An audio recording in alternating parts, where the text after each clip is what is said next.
it's Rosemary, and today I'm going to be doing a plastic yarn tutorial.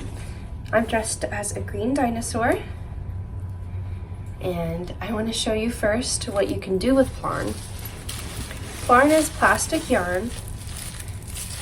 This is what we'll be making today, a ball of Plarn plastic yarn. And you can do a lot with Plarn. These are the two projects I've made. A bag to hold all of the Plarn balls. I used to have 5, and now I just have 2, so we need to make more.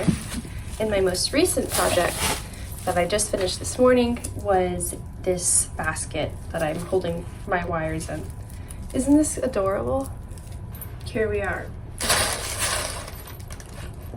Oh, my dino tail keeps sitting on it. Okay. And I'm going to be laying all the bags flat out. So if you want to make a Plarn ball, you need to collect a lot of plastic bags. And it's best to not have so many with holes in them because they're not as usable. So if one has a bunch of holes, I will just discard it because it's really hard to salvage any working pieces. Especially in this one with this huge gap. I would only be able to use about an inch. So we will have a discard pile.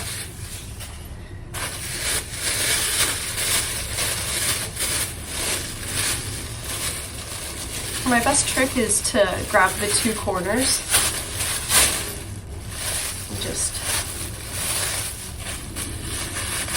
do that. And laying them flat will help us in the next step. I used to ask my friends to collect plastic bags for me, or just ask if they had any around the house for me to turn into Plarn. Because the process is quite fun and relaxing when you get the hang of it. This is Venus, my kitty. He has a cone on because he keeps scratching his little chin.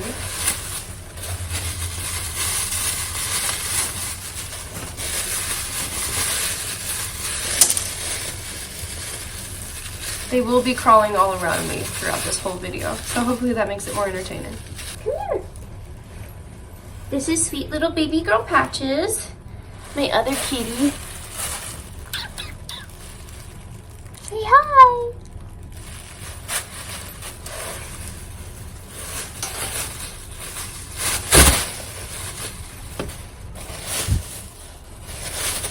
Say hi to YouTube. Say hi to YouTube.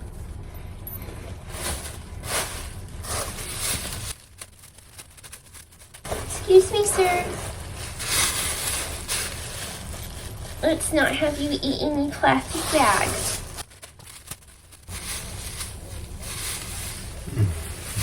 Doing it. 30. We have 30 thin bags, 8 thick bags. So we have 38 bags today that we will be cutting. And make sure to take out all the receipts, of course. Alright, so I'll start with the thick bag because it's probably just easier to show. But all you need is a ruler and scissors. So what I used to do when I first started doing, so what I do is I take the bag and I fold it up kind of in 3/4 or 4/4 just to make it easier to measure. And I put the ruler down and I make about an inch wide cut for each strip. So this one's easy because it already has these little strips kind of in there. So there's an inch. And then I can just use this piece as a guide. for all my other pieces.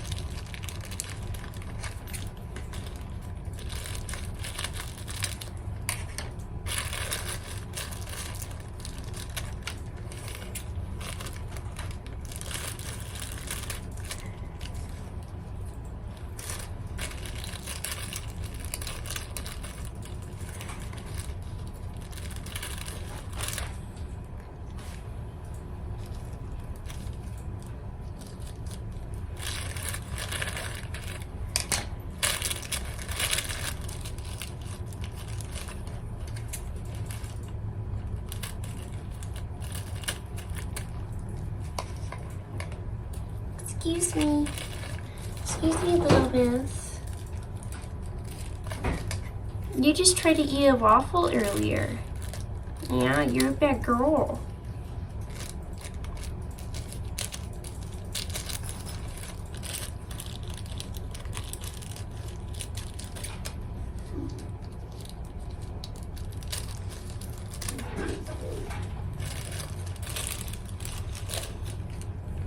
And I do know about the size to cut it to, so I really don't need the guide, but just try to cut about 1 inch.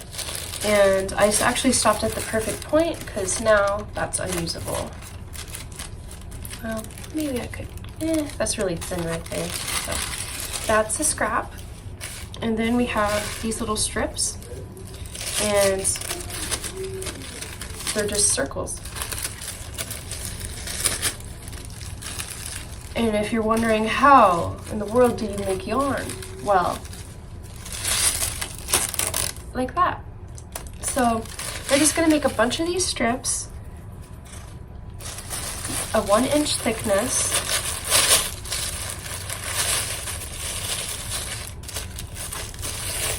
The bottom piece you can't use because it's to get like sewn together basically, or melted together.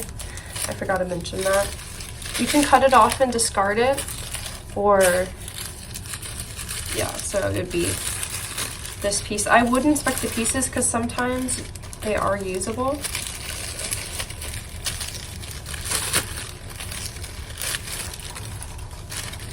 Like all of these are fine to use, but this one isn't. It just depends on the plastic bag. Okay, so this is all the scraps from the thick bags, so I might as well just put them together. And how you do that is you just loop the bags together.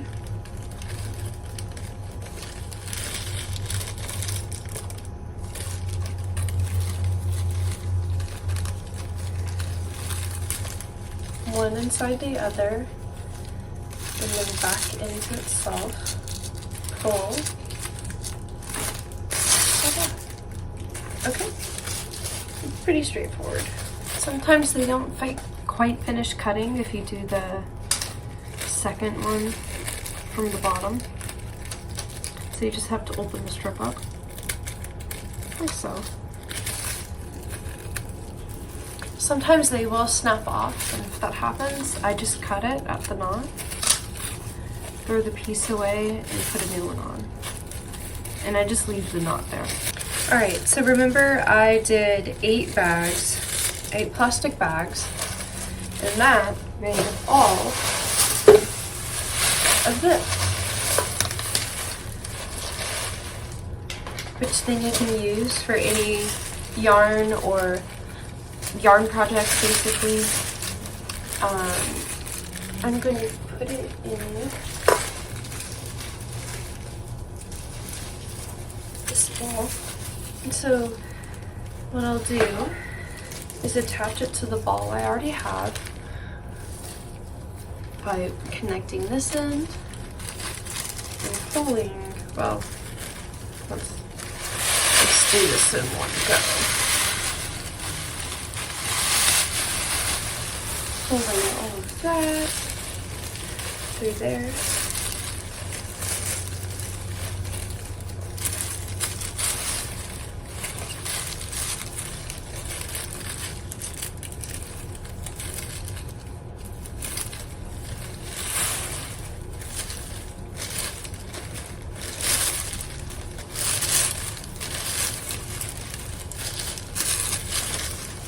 There we go. Okay. And then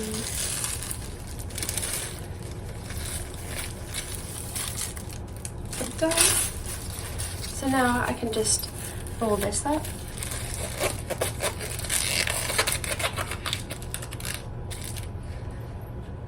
There we go, a Plarn ball. Then I'll just tape it up. There we go. It is all set for next time I want to be crafty. And remember, that was just 8 bags. So I'm going to still go through these, but I'm going to take a little break right now since I've been doing it for almost an hour. So I'll be back.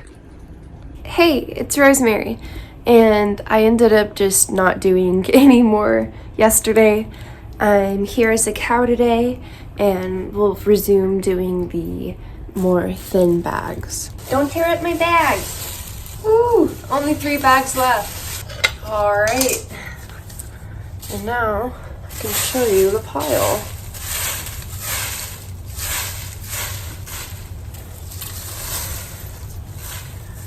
So from 30 bags, this is what I got.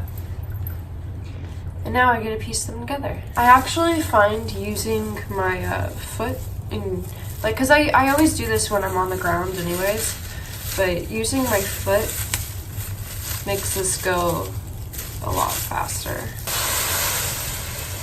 And now I'm left with all this. I'm gonna change the camera position so you can see me wrap it into a ball now. We're on the couch and I got my pile next to me.